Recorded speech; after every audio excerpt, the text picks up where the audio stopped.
final de cualquier patología cardíaca. Un infarto que se complique termina en insuficiencia, ¿no? Una hipertensión que se vaya complicando también puede llegar en una insuficiencia cardíaca. Para eso nosotros necesitamos recordar ciertos conceptos que ustedes lo han visto ya en semestres anteriores, vamos a ir reforzando eso un poco, ¿sí? Por ejemplo, tenemos dos conceptos para iniciar el tema y es precarga y poscarga, ¿sí? ¿Alguien podría mencionar qué es la precarga, así en sus palabras? Precarga. Y otro es poscarga, ¿no? ¿Qué será la precarga? Sí, como ustedes lo entiendan, chicos, no tiene que ser la definición exacta, no. ¿Qué será la precarga? ¿El llenado de los ventrículos? Es el llenado de los ventrículos. Muy bien, llenado, estamos hablando de sangre, volemia, ¿sí? ¿Y qué es la poscarga? ¿El vaciamiento de los ventrículos? El vaciamiento, vamos a... ¿Sí? Es la contractibilidad, vamos a mejorar eso. No está mal, vamos a mejorar esos conceptos. Poscarga. Sería después entonces lo que los ventrículos termina con la precarga. Ahí sería cuando está antes de las sístoles, pero terminando el periodo de diástole. Y hay una palabra clave a todo lo que están diciendo, que está correcto, ¿sabes? Es la contracción ventricular. ¿Pero qué le pasa a esa contracción? ¿Puede salir fácilmente? ¿Qué es la poscarga?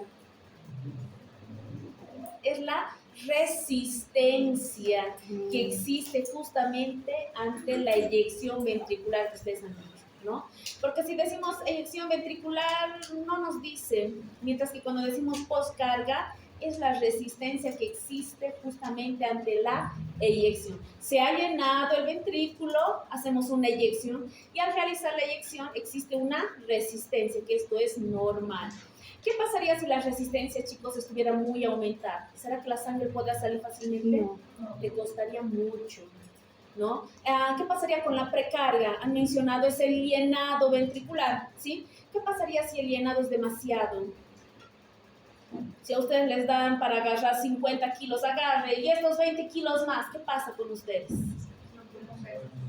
Hay una sobrecarga, ¿no? En un momento podrán aguantar ustedes, después van a claudicar. Lo mismo pasa con el corazón. Por eso es que en insuficiencia cardíaca se habla de estos dos conceptos, por eso es necesario reforzarlos, ¿no? La precarga y la poscarga. Porque en algún momento, chicos, va a existir mucha precarga y en algún momento va a existir mucha poscarga. Lo normal es que existe un equilibrio. ¿Qué pasaría si hay mucha precarga? ¿Cuál sería su tratamiento? Disminuir la precarga. Si hay mucha poscarga, ¿cuál sería el tratamiento? Disminuir esta poscarga. Y así lo vamos a ir ampliando más adelante en el tratamiento, ¿sí? Ahora, otro tema muy importante dentro de la insuficiencia cardíaca es un sistema que yo sé que lo conocen, lo han visto, lo han retroalimentado y ahora lo vamos a utilizar y es el sistema renina, angiotensina, aldosterona. Y en ese nombre ustedes están viendo justamente varias hormonas, ¿no? Por ejemplo, si nos vamos a la aldosterona, ¿cuál es la función de la aldosterona?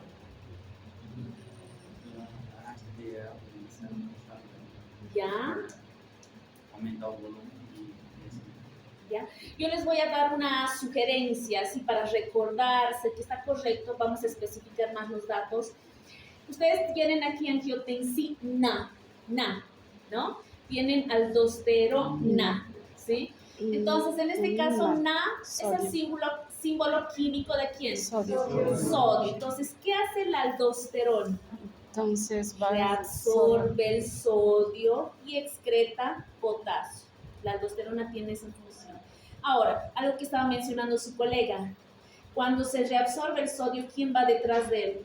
Agua. El agua, ¿no? Entonces, de cierta forma, estamos reabsorbiendo al sodio y al agua. No se olviden de eso, ¿sí? Esa agua que debería eliminarse en forma de orina, ya no se va a eliminar. ¿Qué significa que lo estamos reabsorbiendo. ¿Y Reabsorbiendo. dónde lo estamos llevando? A la circulación, a la volemia, ¿no? Atención ahí. Después tenemos también a la angiotensina. Otra vez, ¿qué función tiene? También. Reabsorción de sodio, ¿sí? Y lo mismo, también va a arrastrar agua, ¿sí? Y aquí tenemos a la renina. ¿Qué saben sobre la renina? ¿Qué recuerdan sobre la renina? La han debido ver en algún lugar. Sí, es. ¿Cuándo se libera esta renina? ¿Cuándo se libera esta renina? Para justamente cuando hay algún problema en el riñón, que va a ser tal vez niñas sin problema con el volumen de líquido, entonces va a soltar la renina justamente para soltar lo que es la angiotensina y va a ser una... Su colega dice, cuando hay algún problema en el riñón, cuando detecta qué cosa el riñón, que está llegando buen flujo sanguíneo. cuando no le está llegando un buen flujo sanguíneo. Recuerden que del gasto cardíaco un 25%, chicos, va hacia los riñones y es una gran cantidad. Entonces, ¿qué pasa con los riñones cuando no le mandan este porcentaje? El volumen lo sienten muy bajito. Reclama con las reninas justamente. Exactamente, dice, no, que nos envíen. ¿Será que no hay mucha sangre? No, está pensando más o menos esa lógica, pero la sangre está normal, la volemia, la cantidad está normal. Entonces, ¿qué hace? Empieza a liberar a la renina, ¿sí? Y esa renina, ¿qué va a acontecer con esa renina? ¿Qué viaje va a hacer? ¿A quién activa? ¿Qué acontece para llamarse así? Sistema renina-angiotensina-aldosterona. Él le va a liberar el Les voy a angiotensina. ayudar por aquí, vamos Se va a unir ver. a angiotensinogen. Se va a ir hacia dónde. No, Vamos a poner aquí. sí, Para después ir a Aquí la renina, ¿qué es lo que está haciendo?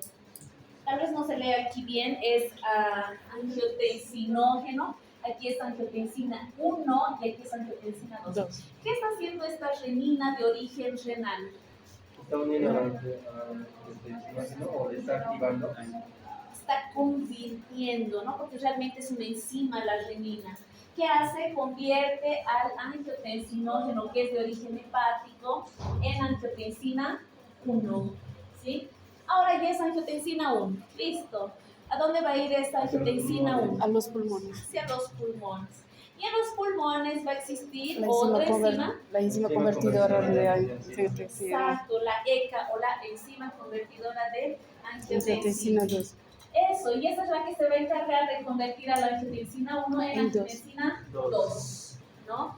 Y esa angiotensina 2 es la que hemos dicho, la que reabsorbe el sodio. Y esta angiotensina 2, recuerden que también va a activar justamente a las glándulas suprarrenales. ¿Para qué? Para que produzca la aldosterona. Algo que siempre les digo, chicos, el mejor amigo, uno de los mejores amigos de la angiotensina 2 es justamente la aldosterona. Y hay otra también que es como su amiga. Digo amiga, ¿por qué? Porque la llaman. Cuando tiene que actuar la angiotensina 2, llama. Aldosterona, ven aquí. Vasopresina, ven aquí. ¿No? También tenemos a otra que es la vasopresina. ¿Qué función tiene la vasopresina? Vasoconstricción. Ya ese es otro nombre. ¿Qué otro nombre tiene? Y que menciona la otra función. Hormona antidiurética, ¿sí? Si la hormona antidiurética estuviera muy elevada en cada uno de nosotros, ¿qué acontece con la función renal, con la micción, por ejemplo? ¿Aumenta o disminuye? Disminuye, porque la vasopresina tiene la función ¿de qué? De retener. De reabsorber agua. Agua. Esa es la característica a través de las acuaporinas. Agua, solo agua. Esa es su función. Entonces vean que con estas hormonas, ¿qué es lo que estamos haciendo? Estamos reteniendo agua, estamos reabsorbiendo agua, ¿no? ¿Qué más? Ahora, por ejemplo, ¿por qué se estaría activando este sistema renina-angiotensina-aldosterona?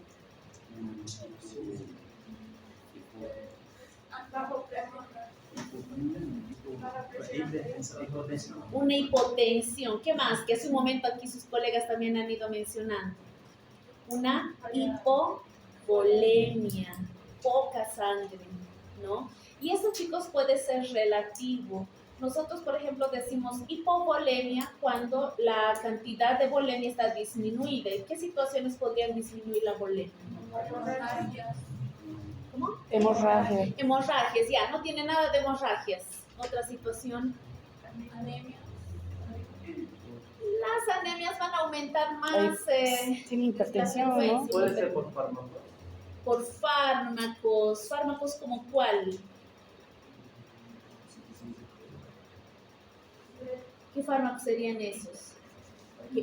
¿Hipotensivos? Que puedan disminuir la volemia.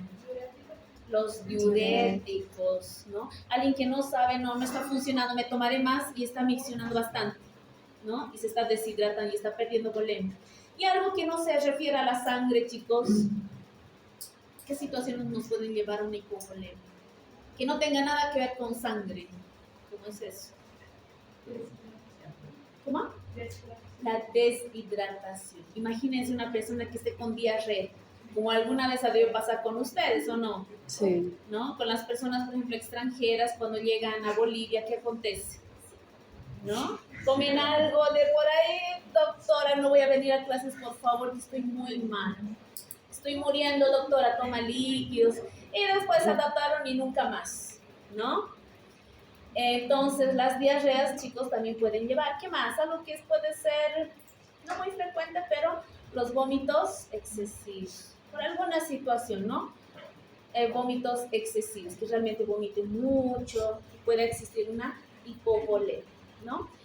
Y ahí nosotros pensamos, este sistema renina, ¿por qué se activaría aquí en la insuficiencia cardíaca?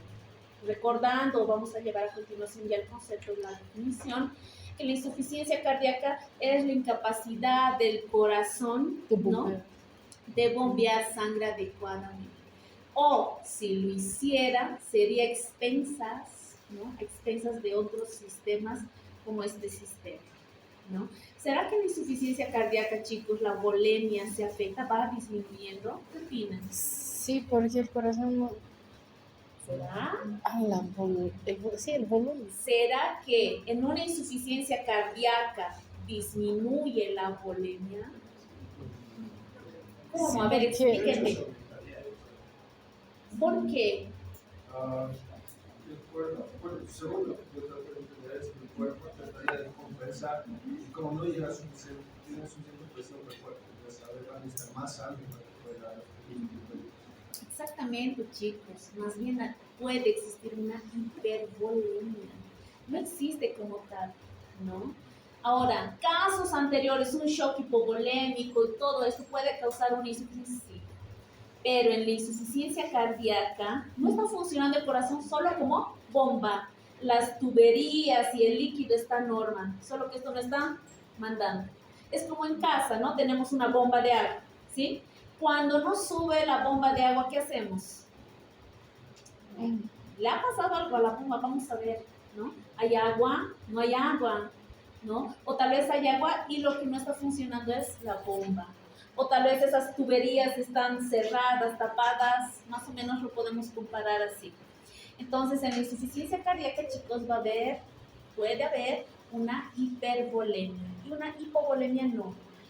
El riñón es el que va a interpretar que hay una hipovolemia, porque el corazoncito no está mandando la sangre y el riñón dice no está llegando sangre, no hay sangre, solo es un análisis, ¿no?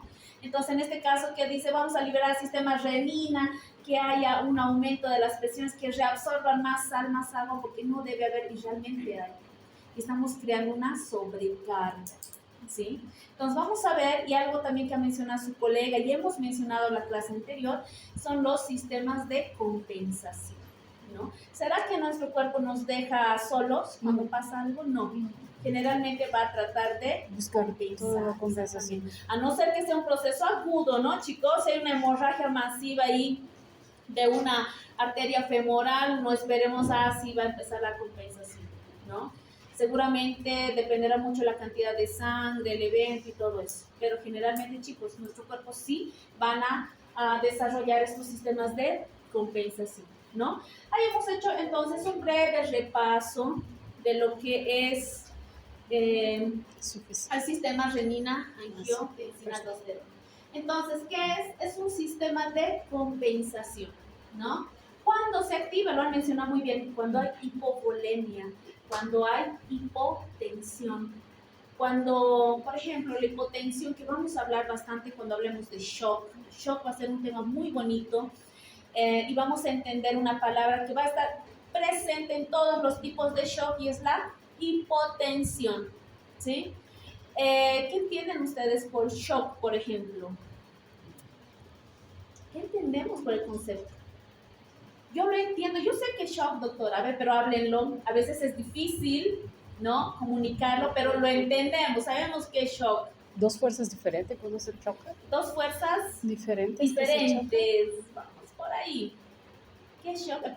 Te está llegando un paciente choqueado, ¿no? ¿Qué significa? ¿Cómo? Un desequilibrio, ya vamos por ahí. ¿Qué pasa en el shock? ¿Por qué decimos shock hipovolémico, shock hemorrágico? ¿Qué otros tipos de shock han escuchado? Anafilático. Shock anafiláctico, muy bien. Donde el paciente no está perdiendo ni una gota de sangre, solo está creando una reacción inflamatoria. ¿Qué más? ¿Qué otro shock han escuchado así? Séptico. Ya les habla como infección, no sé si es infección, pero les está diciendo shock, que tienen algo en común con todos los tipos de shock. Cuando hablamos de shock, chicos, estamos hablando de la disminución en la perfusión tisular, ¿no? Disminución en la perfusión tisular. Allá tenemos una pierna y esa pierna no está siendo irrigada, ¿sí?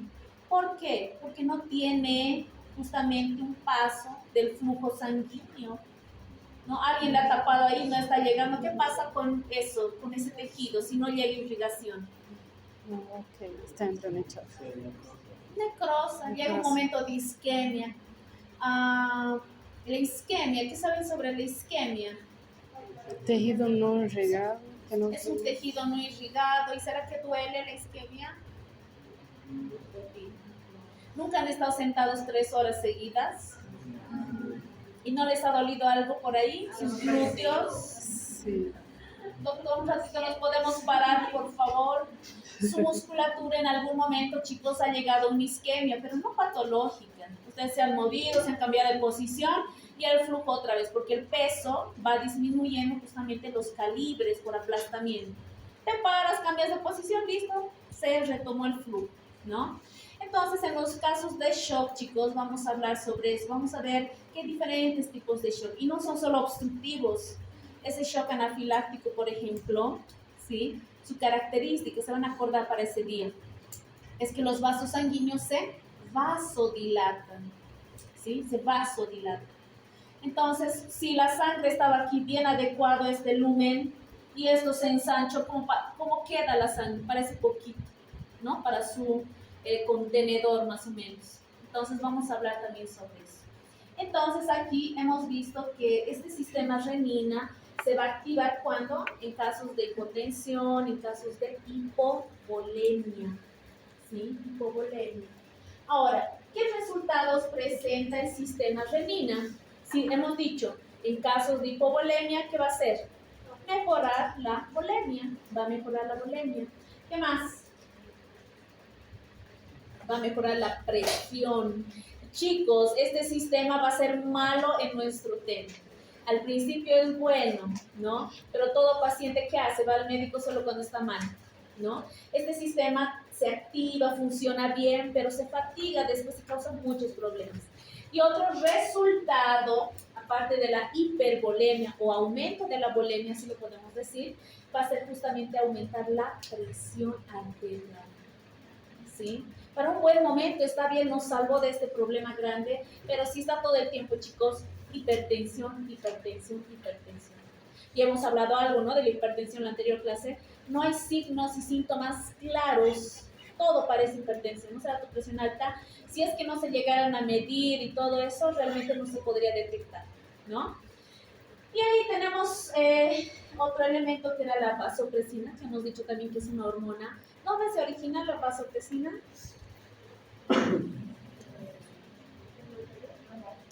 ¿Dónde? ¿Dónde? ¿Qué glándula?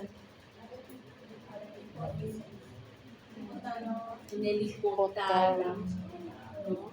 Se libera la neurohipófisis y de ahí su función. No se olviden de eso, ¿sí? Muy bien. Entonces, chicos, vamos entrando ahora a nuestro tema, que es la insuficiencia cardíaca.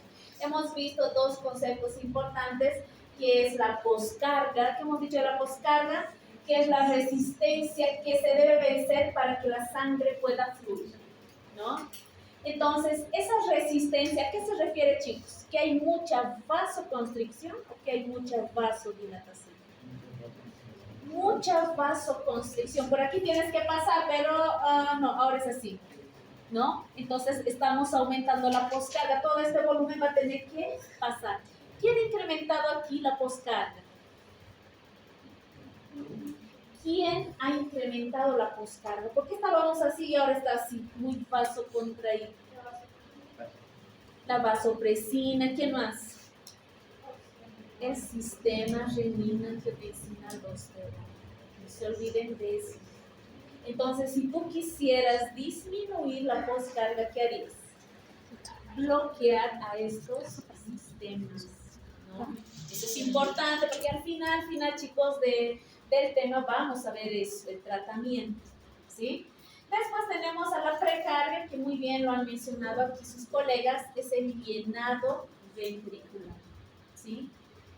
En este caso también, ¿quién es el que ha intervenido para que acontezca esto? ¿Por qué hay mucho llenado de las cavidades? ¿Qué sistemas han actuado aquí? ¿Por qué hay mucho líquido? ¿Por qué hay mucha sangre?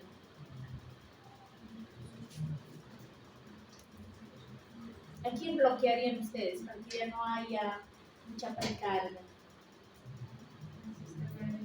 Al sistema renina también, chicos. El sistema renina, por eso decía, ¿qué es lo que produce? Uno, aumenta la presión arterial. Aumentar la presión significa vasoconstricción, ¿no? ¿Qué más hacía este sistema? Aumentaba la volemia, mucha sangre. La sangre estaba normal. ¿Qué pasó? Empezó a reabsorber gracias a las otras hormonas. Entonces, ¿dónde estaría idealmente el tratamiento? Bloquear al sistema renina, ¿sí? Por eso es que cuando ustedes entienden bien la fisiopatología, que ni siquiera estamos mencionando, chicos, ustedes van a darse cuenta dónde debe ir el tratamiento, ¿no? Porque si solamente se memorizan, se aprende y después se olvida, ¿sí? Entonces, dos conceptos importantes, no se olviden, al final del tema vamos a volver a mencionar. Ahí veíamos nuestro sistema renina-angiotensina-aldosterona, el angiotensinógeno, las mejores amigas, la aldosterona, también la vasopresina, ¿sí? Ahí habíamos visto un poco este flujograma. Y ahí vamos con nuestro tema, que dice, la insuficiencia cardíaca se define como la situación en la que el corazón es incapaz de suplir las demandas metabólicas del organismo. No puede, no realiza su función como bomba adecuadamente. O en caso de lograrlo, ¿sí?, será o es a expensas de un aumento de las presiones del llenado ventricular. ¿Qué significa? Que va a recurrir a mecanismos de compensación. Y ahí nos está hablando del sistema renina-angiotensina-aldosterona, ¿sí? Entonces, significa que no va a poder cumplir su función como bomba, o en caso de lograrlo, a través de ciertos mecanismos de compensación, vamos a generar un gran llenado ventricular, ¿sí? Aquí, chicos, analizando un poquito, vamos a ampliar aquí para los que están atrás. ¿Cuál será la etiología? Y en nuestro libro nos mencionan una categoría que los vamos a ir desglosando y yo les voy a mostrar después un cuadrito. Por ejemplo, sobrecarga de volumen, ¿no? ¿Qué situación haría que nuestro corazón tenga una sobrecarga de volumen? Mucha sangre, mucha volemia y todo esto. Atención, y es el siguiente tema, si no me equivoco, de cardio, las valvulopatías, ¿no? Y en este caso nos dicen las válvulas insuficientes. ¿De quiénes estamos hablando? De la mitral y la aórtica, o las válvulas auriculoventriculares, ventriculares, ¿no? Entonces, ¿qué pasa cuando estas válvulas son insuficientes? Las válvulas tienen una función de ¿qué? Permitir el flujo y también de cerrar y permitir el llenado de las aurículas, ¿no? ¿Qué pasaría si esto estuviera así, sin funcionar? Debería cerrar y la sangre acumularse, está abierta, la sangre se está acumulando en todo este espacio, mucha sobrecarga. Entonces aquí cuando veamos un poco sobre insuficiencia de las válvulas, ahí de la mitral y de la aórtica, vamos a hablar eso, y vamos a mencionar, y esto lo hemos visto en este tema, ¿no? Otros casos, chicos, que no es muy frecuente, pero puede acontecer y tiene que estar aquí en ustedes, porque les decía, hay pacientes que no se encuentran rápidamente el diagnóstico, ¿se han dado cuenta? Es difícil, ¿no? ¿Qué será que tiene y todo esto? Entonces, en algunos estados de alto rendimiento, hace un momento estaban hablando sobre la anemia, ¿no? La anemia, nos estamos refiriendo a la anemia ferropénica por deficiencia de hierro, ¿no? ¿Qué pasa con esta anemia? No hay una buena síntesis de hemoglobina, la hemoglobina es la que transportaba oxígeno, entonces el corazón dice, bueno, me están solicitando más energía, más oxigenación, pero no hay, entonces debo bombear más rápido, ¿no? Y ahí empieza otra vez el sistema renina y todo ello, entonces va a crear unos estados de sobrecarga. Otro también, una alteración endocrina que lo vamos a ver al final del semestre, es el hipertiroidismo, ¿no? En el hipertiroidismo, ¿qué es lo que recuerdan? De repente han hablado algo en sus otras materias, pues relacionándolas. Justamente la hipertensión que causa porque el corazón Una está trabajando hipertensión mucho. que está presente, ¿qué más? El metabolismo. Aumenta el metabolismo basal, aumenta el metabolismo de todos los órganos prácticamente, ¿no? Sí. Y eso también interfiere en el corazón, vean eso, ¿no? Algunos dicen, yo quisiera tener hipertiroidismo, ¿no? Para que aumente mi metabolismo. Un momentito. Entonces, después tenemos una sobrecarga de presión, ¿no? Una hipertensión sistémica, una obstrucción del flujo de salida, estenosis, otra valvulopatía, ¿no? ¿Qué significa estenosis? Estrechamiento, que va a cerrar el paso de estas válvulas. Hace rato estaban todas abiertas, no funcionaba y pasaba todo, ¿no? Ahora todo lo contrario, se van a calcificar y se van a cerrar y van a causar un incremento en la sobrecarga, ¿no? Vamos a aumentar la presión, ¿sí? Después tenemos también a nivel cardíaco la hipertrofia septal. Ahora, pérdida de músculo, muerte, necrosis, ahí todo el mundo está pensando que infarto, ¿no? Un infarto agudo de miocardio, ¿sí? Después algunas otras enfermedades como el lupus, enfermedades del tejido conectivo, ¿no? Otro, pérdida de contractibilidad. ¿En qué situaciones? Venenos, infecciones virales, bacterianas, las endocarditis, por ejemplo, ¿no? Y ciertas mutaciones que puedan existir. Y aquí nos menciona una última categoría que es el llenado restringido. Otra vez, estenosis vital, enfermedades pericárdicas, no vamos a hablar, chicos, de la pericarditis adelante en cardio, también que es muy bonito, taponamiento cardíaco, ¿no? Y ciertas enfermedades infiltrativas como la amiloidosis, ¿no? Que hemos visto varias enfermedades un poco raras, y si nosotros las agrupamos mucho mejor, miren, puede quedar así. Adelante también les voy a mencionar varias clasificaciones que van a escuchar. Algunos les van a decir, no, eso ya no se utiliza, tú no puedes anotar así, chicos. Van a ver esas variaciones, ¿no? Pero nosotros siempre le vamos a dar un enfoque fisiopatológico. Por eso es que a continuación voy a explicar la insuficiencia cardíaca izquierda y derecha, ¿no? Que seguramente lo han escuchado. Cuando llega un paciente, ustedes no ponen insuficiencia cardíaca izquierda, derecha, no. Realmente ponen como insuficiencia cardíaca. Pero nosotros con fines fisiopatológicos vamos a dividirlos así. Entonces, en la etiología, si nosotros agrupamos todo lo que hemos visto, y esto es mucho más bonito para que ustedes lo repasen así, va a ser, por ejemplo, una insuficiencia cardíaca sistólica, sístole, ¿no? Diastólica, llenado, insuficiencia cardíaca derecha, como les decía, y la de alto gasto, ¿sí? Ahora, si nosotros vemos aquí la insuficiencia cardíaca sistólica, aquí tenemos una enfermedad coronaria, ¿no? Tenemos valvulopatías que hemos visto que van a generar sobrecarga, la hipertensión, en este caso la fase final, alcohol, drogas, Chagas, chicos, en nuestro medio hay que hablar de Chagas, ¿no?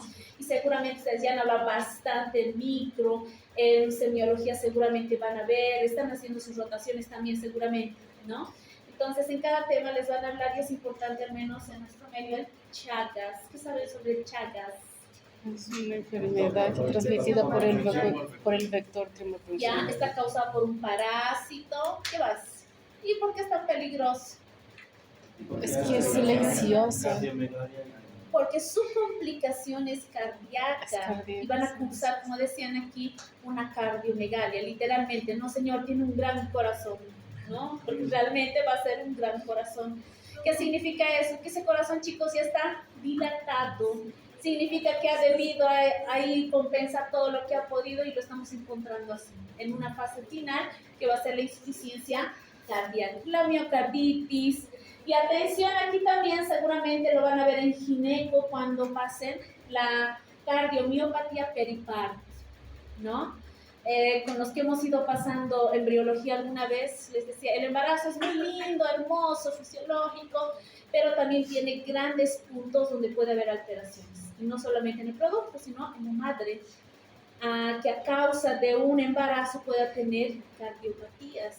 Recuerden que está funcionando por dos metabolismos y la madre puede ser que desencadene alguna respuesta no, ¿no? Y ahí tenemos eso también, la cardiomiopatía periparto. Puede ser al final, en el último trimestre, también puede ser durante el puerperio. El puerperio es una fase que después del parto la mujer vuelve a tener las características fisiológicas normales, ¿no? Entonces sí, también puede existir, chicos, ¿no? Puede ser una pregunta que les hagan por ahí.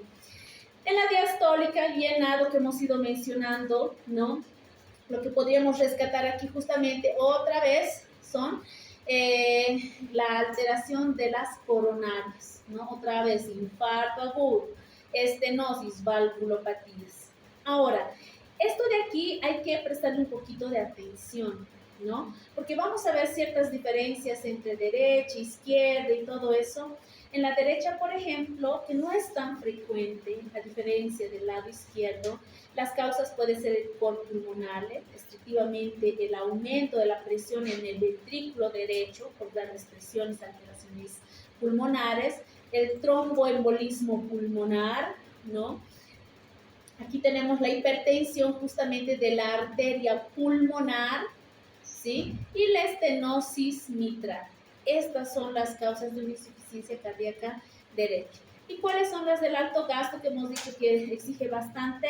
Hipertiroidismo, beriberi. ¿Alguien sabe qué es el beriberi? Por la vitamina, deficiencia Eso, de la una deficiencia de la tiamina, o B1, ¿no? Muy bien. La cirrosis hepática, atención, sepsis. Y algo interesante que vamos a ver también es la diferencia de sepsis y shock séptico, ¿no? Que es lo que tanto les preguntan y que constantemente, chicos, se van actualizando, ¿no? Entonces, a veces ya no es el mismo término que era. La enfermedad de Paget, ¿qué recuerdan sobre la enfermedad de Paget? En los huesos. Ya existe una deformación porque hay una gran remodelación, ¿no? Entonces, como hay esa gran remodelación, también exige un alto gasto, ¿no? Por lo tanto, puede llegar a una insuficiencia, ¿no? Es una gran complicación. Y ahí tenemos a la obesidad, ¿no? Ahora, vemos un poco la fisiopatología, ¿sí? Y aquí justamente vamos a mencionar estos cambios que son los cambios neurohormonales. Veamos. Aquí tenemos al corazón por las diferentes causas que hemos visto, ¿no? Ya tenemos una lesión cardíaca que acontece, baja el gasto cardíaco. Con esto empieza. Cualquier patología que sea complicado y está empezando a disminuir el gasto cardíaco, ¿no? ¿Qué es el gasto cardíaco? el volumen Es el volumen de sangre eyectado en un minuto, ¿no? Entonces significa que esto está llegando a disminuir por las causas que nosotros hemos visto, ¿sí? Ahora, ¿quién es el primero en activarse? ¿El sistema simpático o el sistema renina? ¿Qué opinan? Simpático. El sistema simpático, no se olviden, ¿sí? No es que se activa primero el simpático y después el renina. Generalmente el que tiene una mayor respuesta, así rápidamente aguda, es el sistema simpático. Siempre, ya vamos a ir hablando también sobre él, ¿no?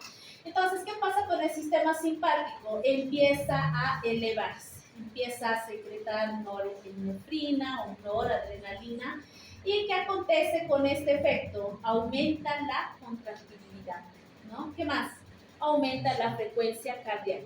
¿Lo estamos salvando este corazón? Sí, de cierta forma estamos compensando. Y en este momento, chicos, estamos manteniendo un buen gasto cardíaco. Aquí deberíamos haber intervenido, ver la causa, qué es lo que está haciendo que el gasto cardíaco disminuya, ¿no? Pero si esto es sostenido, ¿qué va a pasar? Aumenta más la precarga, tensión, y aumenta también la poscarga. ¿Qué significa? Mucha volemia y mucha vasoconstricción, ¿no? Y aquí, a nivel renal, que hemos dicho que un 25% del gasto cardíaco, ¿no?, llega a los riñones. Entonces, ¿qué pasa a nivel renal? Detectan eso, que hay una disminución en la presión renal. No hay buena presión. ¿Qué hacemos? Manden renina. Entonces, existe la liberación de renina, ¿no? Y esa renina, hemos visto que por todos estos pasos, al final, ¿qué produce? Angiotensina 2, ¿sí? Esta angiotensina 2, ¿qué efecto hemos visto? Aumenta la reabsorción de sodio y agua, ¿no? Y con todo esto tiene un efecto vasoconstrictor, aumenta más la vasoconstricción. ¿Qué estamos haciendo? Vamos a mejorar el gasto cardíaco. Pero ¿qué pasa si esto va a estar muy sostenido? Muy sostenido. Va a ser que en algún momento, chicos, por sobrecarga llegue a disminuir el gasto cardíaco, ¿sí? Esta angiotensina 2 que les mencionaba tenía dos mejores amigas, ¿no? La aldosterona, la vasopresina. ¿Qué efectos tenían? Igualmente, la reabsorción de sodio, agua, la vasopresina solo agua, ¿no? Y con esto, ¿qué es lo que estamos haciendo? Incrementar la volemia e incrementar también las presiones, ¿sí?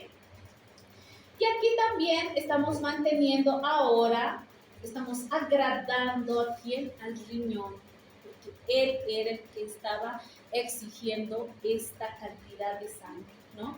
Entonces, a nivel sistémico, ¿qué hemos hecho con esta persona? Aumentar la volemia, ¿sí? Ahora, atención, hemos visto, uno, sistema simpático, sistema renina, angiotensina, aldosterona. ¿A quién más tenemos que ver ahora? A las citocinas, ¿sí? ¿Dónde han conocido ustedes a las citocinas? A las interleuquinas. Inmunidad, en sistema inmune. En sistema inmune, en inmuno. ¿Ya lleva inmuno? Sí. Ya están llevando.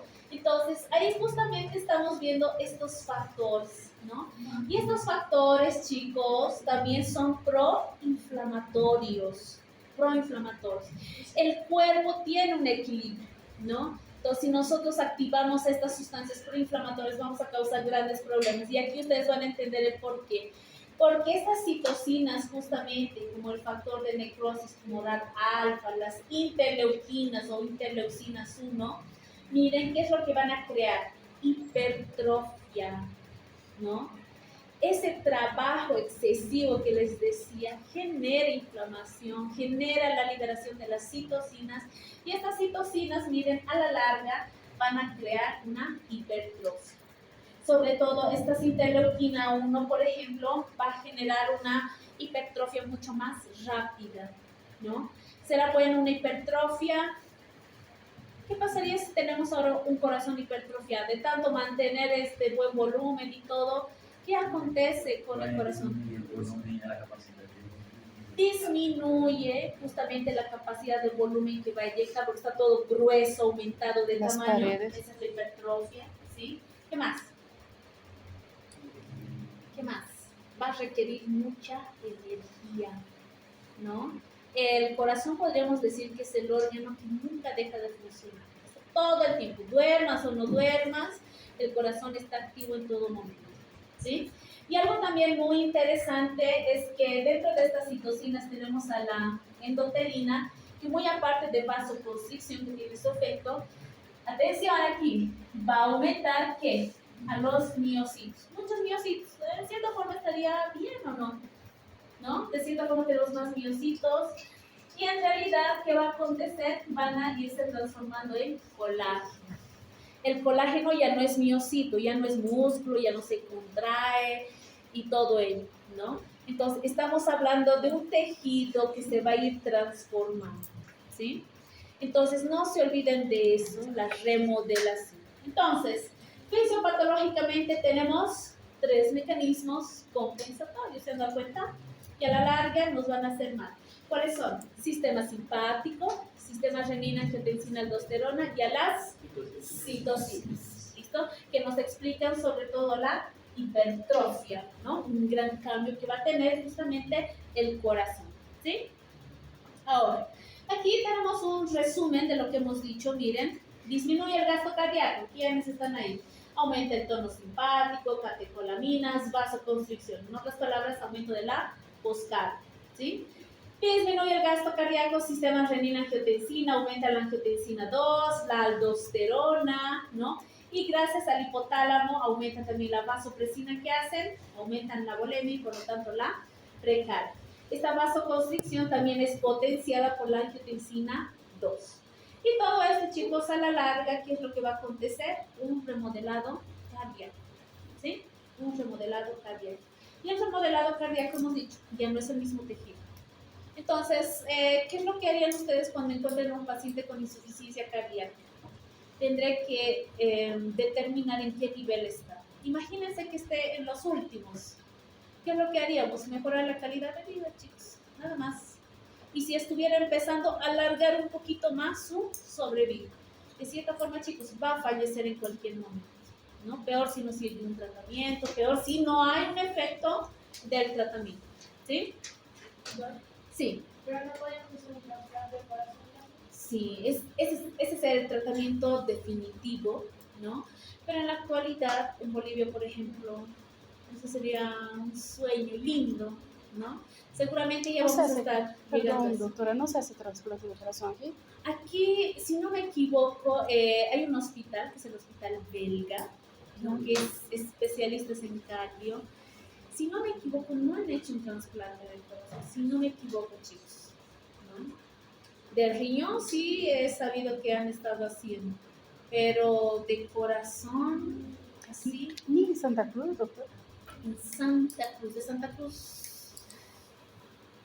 Cruz, chicos, no podría decirles, creo que no, a ver si investigan, ¿no?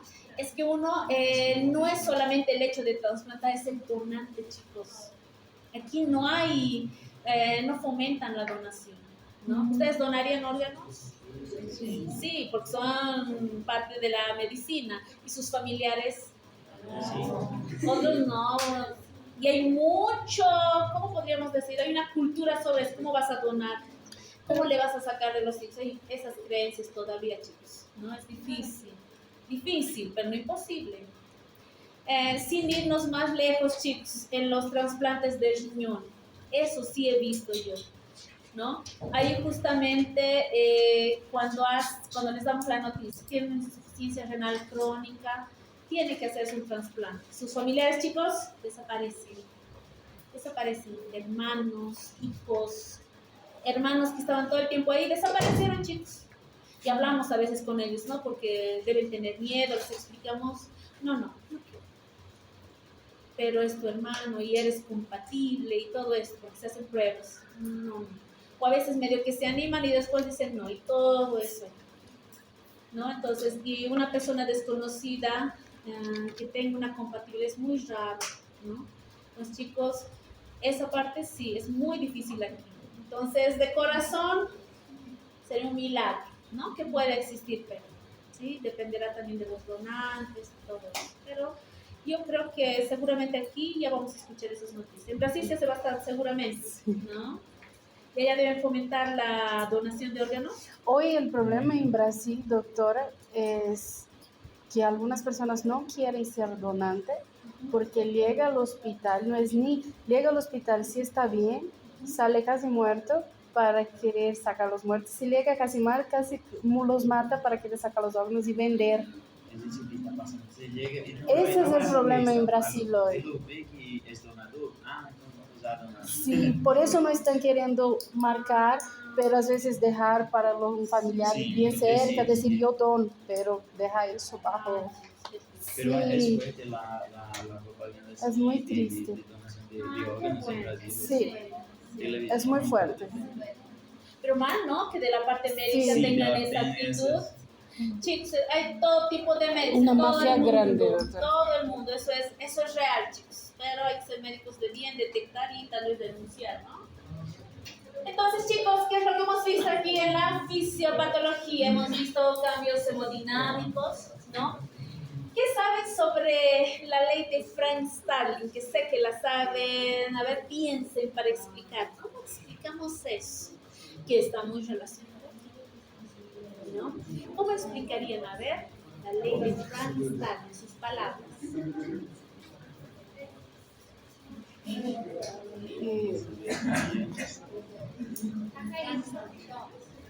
Sí.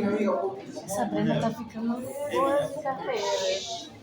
Que cuando hay mayor disponibilidad de las cavidades, hay una mayor contracción. Cuando hay una mayor distensibilidad, hay una mayor eyección, ¿sí? ¿Sí? ¿Qué más? ¿Qué más pueden decir sobre la ley de Frank-Starling? ¿Qué es lo que tienen? ¿Qué elementos necesito para explicar eso que menciona su colega? Presión. ¿Y qué genera la presión? ¿Quién es el que hace que haya mucha presión o menor presión? La sangre. ¿Y de qué estaríamos hablando aquí cuando hablamos de líquido? Sangre precargada, ¿no? ¿Qué más? ¿Qué más? La poscarga, la resistencia. En esto de la ley de Frank-Starling, chicos, ¿no? ¿Qué pasaría si al ventrículo le llega poquita sangre? Poquita. ¿Cómo será la eyección? Poquita, ¿sí?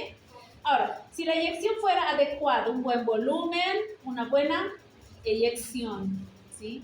Ahora, ¿qué pasaría si viene una gran cantidad de volumen? ¿Qué va a hacer? ¿Lo va a distender demasiado? ¿Será que va a poder eyectar muy bien? No. No.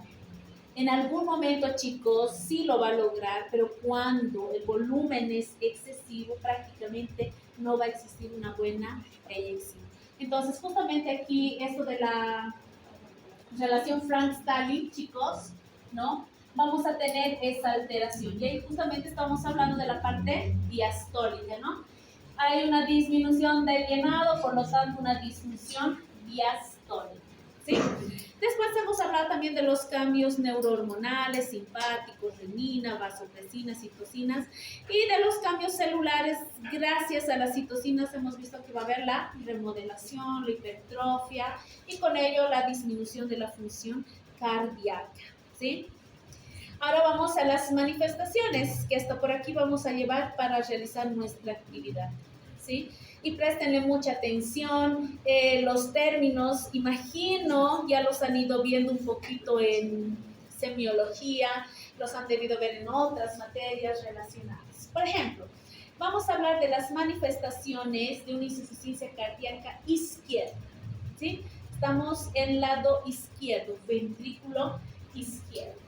Tenemos una manifestación que es la disnea. ¿La disnea qué es? La dificultad de respirar. La Dificultad respiratoria. dificultad respiratoria. ¿Cómo refiere el paciente? Doctor, ¿tengo o no tengo? ¿Cómo puede explicar? ¿Por qué no va a decir, doctor, tengo dificultad respiratoria? Pocos pacientes realmente. No puedo respirar bien. Otro, me falta el aire, doctor, me falta el aire. Otro, doctor, me siento como que me estoy ahogando. Y hasta eso, chicos, tenemos que traducir, ¿no? Si alguien me dice, y los diferentes tipos de dolor, chicos, cuando ustedes le preguntan al paciente, ¿de qué tipo de dolor tienen? ¿Qué creen que les va a responder el paciente? Es como que así, chicos, ahí va paso un tiempo. Si no estás en consulta externa, en la emergencia ya es un poco más complicado, ¿no? Y en consulta externa estás tú interpretando y por ahí. Entonces, miren que hasta en eso nos tenemos que entrenar, porque ustedes en la historia clínica escriben así bonito, paciente con disnea, ortopnea, disnea paroxística nocturna, nicturia y así. Pero en la interpretación con el paciente, la comunicación es un poco más complejo, ¿no? Y hay que saber hasta eso. Entonces tenemos la disnea, la dificultad respiratoria. ¿Y qué será la ortopnea? Cuando está echado. Eso, la dificultad a la respiración cuando está echado, cuando está en el cúbito dorsal. ¿Y qué hace el paciente si tiene esto? O sea, se siente y dice, me voy a poner 4 almohadas y voy a dormir así, estoy también tranquilo, ¿no? Hasta ese dato nosotros debemos saber. ¿Y cómo duerme? Duermo con 3, 4 almohadas. ¿Por qué? Porque si duermo así solo con una, no puedo respirar el aire. Entonces, de cierta forma ya les ha dicho que tiene ortopnea. O ustedes seguramente al ponerlo en la exploración ahí en la camilla, el paciente va a tener esa dificultad respiratoria, ¿no? Chicos, la disnea paroxística nocturna, y esto quiero que recuerden muy bien, si bien no es patognomónico, no es exclusivo de esta enfermedad, chicos, si el paciente les refiere esto, piensen en insuficiencia cardíaca. Y ojo, no va a ser solo esto, ¿no? Va a ser acompañado de signos sintomatológicos. ¿Qué es la disnea paroxística nocturna? ¿Cómo lo entienden ustedes? Disnea, dificultad respiratoria. Sí. Nocturna de noche, paroxística. ¿Cómo? Un solo lado. Que acontece acutamente. ¿Cómo refiere esto el paciente? Y eso también debemos escucharlo. El paciente les va a contar, doctor, estaba durmiendo y en un momento me levanté como ahogándome. Sentí que no podía respirar. ¿Qué hice? Abrí las ventanas porque le falta aire, ¿no? Porque él siente eso. Y no nada, doctor. Espera como 10 a 15 minutos hasta estabilizarse. El paciente puede dormir 3, 4 horas normal y después tiene ese evento súbito, ¿no? Cuando llamamos paroxístico, eso se refiere, súbito, agudo. Es una dificultad respiratoria, chicos, que lo despierta, ¿no? Y siente esa sensación. No es lo mismo que se le obstruya la lengua, ¿no? A veces, ¿qué pasa con los pacientes, por ejemplo, cuando duermen así, ¿no? La lengua se relaja y obstruye y en un momento se levanta, ¿no? Y está como ahogado. Pero después, chicos, está normal. Se asusta un rato y listo, pasó. Mientras que en una disnea paroxística no le va a tardar minutos, y eso varía de pacientes, pero la mayoría, chicos, entre 10 a 15 minutos que están en ese evento, ¿no? En recuperar esa sensación ahora de respirar, ¿sí? Esa es la disnea paroxística. Así que si ustedes leen en algún lado un caso clínico que vayan a tener después de varias patologías, piensen en insuficiencia cardíaca, ¿sí? Después la fatiga, la confusión. ¿Por qué confusión? Falta de oxigenación. Muy bien, como bomba no está llegando al cerebro. Muy bien. Nicturia. ¿Qué es la nicturia? Es la micción en la noche. Micción en las noches. ¿Y por qué de noche y no de día? Porque cuando se echa, le empieza esa sensación de miccionar. Solo es cuando empieza a dormir, cuando se echa. ¿Por qué será? Porque durante el día ha estado en bipedestación, ¿no? Y los líquidos por la gravedad se van hacia abajo. ¿Y qué pasa cuando está echadito? Todo se regulariza y ahora hay un mayor flujo. Entonces se genera la nicturia. ¿Por qué? Porque estamos hablando de sobrecarga. Y esa sobrecarga por la gravedad en bipedestación tal vez camina o hace algo, seguramente ahora cuando está echado se va a presentar. Y el dolor precordial, chicos, ¿no? Pues esto está muy relacionado también con la disnea. Cuando alguien tiene disnea, ¿qué acontece? Duele la musculatura, ¿no? Entonces, un dolor precordial, ¿sí? Esto, chicos, no piensen que sí o sí solo izquierda, doctor. Esta disnea paroxística nocturna es solo izquierdo. No. Inicia generalmente en el lado izquierdo. Son más característicos del lado izquierdo, ¿no? Pero no son exclusivos. Y en las manifestaciones clínicas, ¿qué es lo que nosotros vamos a encontrar? Si estamos hablando de sobrecarga, y atención, esta sobrecarga es a nivel pulmonar, chicos, ¿sí? es a nivel pulmonar. Entonces, ¿qué acontece? ¿Qué es lo que vamos a encontrar nosotros? Estertores, puede haber un derrame pleural que también le esté generando más disnea, ¿no? El impulso apical, apex, puede estar más desplazado y sostenido. El tercer ruido, ¿no? Cuando hablemos a partir de ahora del tercer ruido, está presente el tercer ruido. ¿Qué es lo que nos está queriendo traducir de cierta forma? Que hay sobrecarga de volumen. En las otras patologías que vayamos a ver y encontremos en los hallazgos, el tercer ruido se está refiriendo a sobrecarga de volumen. El cuarto ruido, ¿sobrecarga qué? Ahora de presión, ¿sí? Si nosotros escuchamos el tercer y el cuarto ruido, nos está hablando de sobrecarga de volumen y de presión. Y algunas veces, chicos, vamos a encontrar al paciente con una piel pálida, fría y sudorosa. ¿Qué estaríamos encontrando? ¿Por qué? Y este es un tipo de shock. Y no es hipovolémico, no es hemorrágico, es otro shock. ¿Alguien conoce este shock? Este es el shock cardiogénico.